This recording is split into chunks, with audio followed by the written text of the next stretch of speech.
This is a Quest Teton kayak.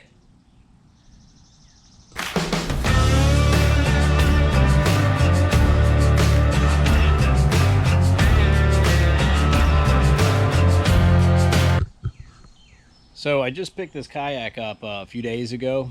I actually ended up buying this because my wife ordered one. She's recently been getting into bass fishing and she decided she wanted a kayak. She found this. It was at Dick's Sporting Goods, Public Lands. There's at a few of them. But I went to go pick hers up because she ordered it. And while I was there, I was like, man, I want to get one too. And this is why.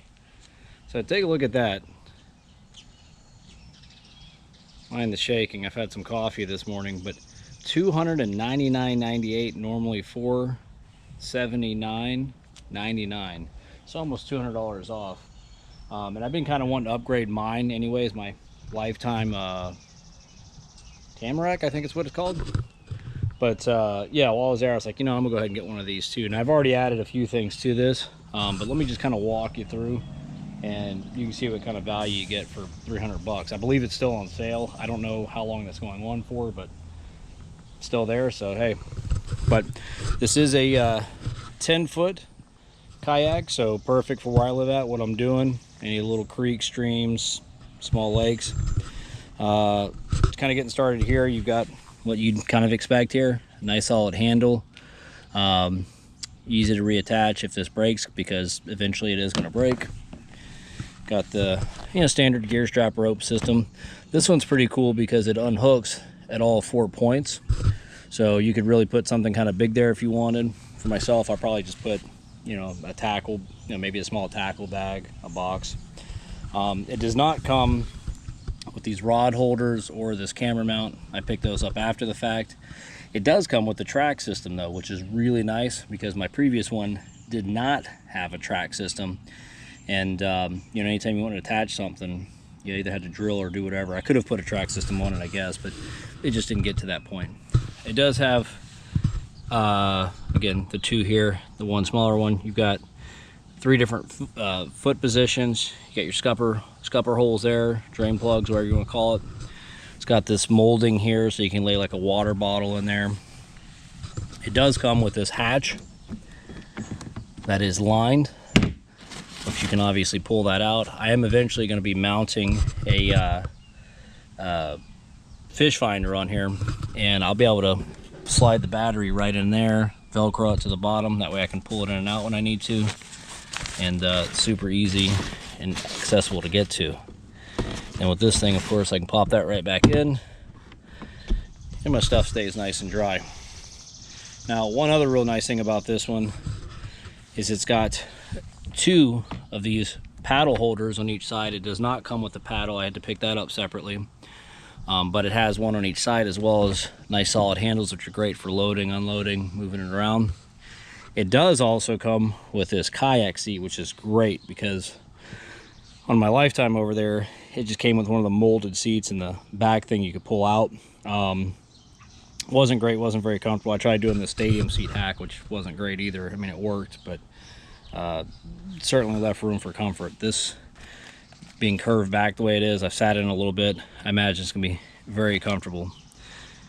And of course that does latch in and out for traveling. I put this piece of foam here. I've seen some other videos where some dudes stick like a 2x4 in just to get a little bit of lift off of it. I don't know, I'll probably end up cutting that to fit better. I just kind of threw it in there and test it out. Speaking of testing out, I'm gonna throw the GoPro on that here in a few minutes and throw it in my pool and check it out. Show you some video from there. The seat does have these little hooks. There is no loops on here. I guess you could put it on the strings if you wanted, the kayak crate. I probably will put some hoops in myself just for like my anchor hook and that kind of thing.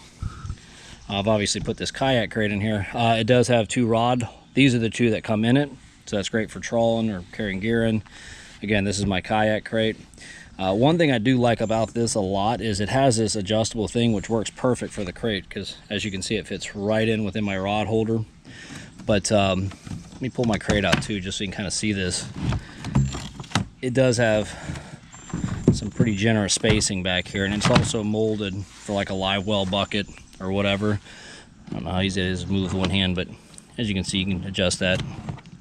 Just squeeze that there. live well bucket in there, or gear bucket. And this thing's pretty generous, which is great, because between my kayak crate and other gear, like I'll end up putting, I usually like to bring a small like soft-sided cooler with me, you know, keep some drinks in or some food. Me and the kids are going out, I can throw our lunches in there, so that works out pretty good. But even with this in here, you can see there's still a good bit of space. I can strap that cooler in right there, it'll work perfect. Or this one, even I got more space behind my seat, I might be able to put it right behind my seat. And just like the front too, this has the gear hoops that unhook from 4 points. So yeah, I'm pretty stoked about it. Like the color on it too. That was another thing. My other one was a real dark color, which got pretty hot in the sun after a few hours. Yeah, it should work out great. Still waiting on my launch permits to get here, but as soon as they get here, I do have a temporary one, but as soon as they get here, I'll likely be taking it out and hitting the water with it. But I am going to go ahead and, like I said, put this in my pool, and I'll show you some stability test on it real quick, just because I'm not getting to the lake anytime soon. But you know, someone might look at this and say, oh, well, you know, it's still a sub $500 kayak. That's not a big upgrade from the Lifetime one, because that one's also like $300-400 bucks, which I think I got it on sale for $250. But for me, it is, because I'm not going to spend, you know, $1,000-2,000 on a kayak. For me, this one has a lot of the features I look at, like from using that one for the last, whatever, 5 years. Some stuff that I was like, oh, I wish my kayak had this. As soon as I saw this, because I didn't even know really what my wife ordered until I went to go pick it up. She got a purple one. Started looking at hers, I was like, man, that has a lot of stuff on it I like. Mine has stuff that I don't like. So yeah, this is definitely an upgrade for me, and I'm pretty excited to use it. But yeah, let me get this thing in the pool. I'm gonna drag it over there. So I'm on the water now, and you know, I've already played with it a little bit here in the pool, but I mean, I know for sure this thing's stable. Certainly feels good. I like having that mount there too, because that's been a problem I've had trying to record fishing videos with my other kayak, is getting the camera set up right, which is kind of an issue. So that right there is just perfect. My rod's here, everything where I need to, it's out the way, the camera's up, you get a nice full view. Like I said, mind the sweat, and it's freaking hot out here, real hot. Here in Pennsylvania, we went from Pennsylvania weather to Texas weather this spring, which has been awful. Normally it's you know, nice and cool. Summertime's kind of ease in. Not the case this year. We had thunderstorms, lightning storms, tornadoes, and then it just jumped straight from that to 90s. So not great stuff, but yeah, this thing's good. I love it. Looking forward to doing some fishing with it.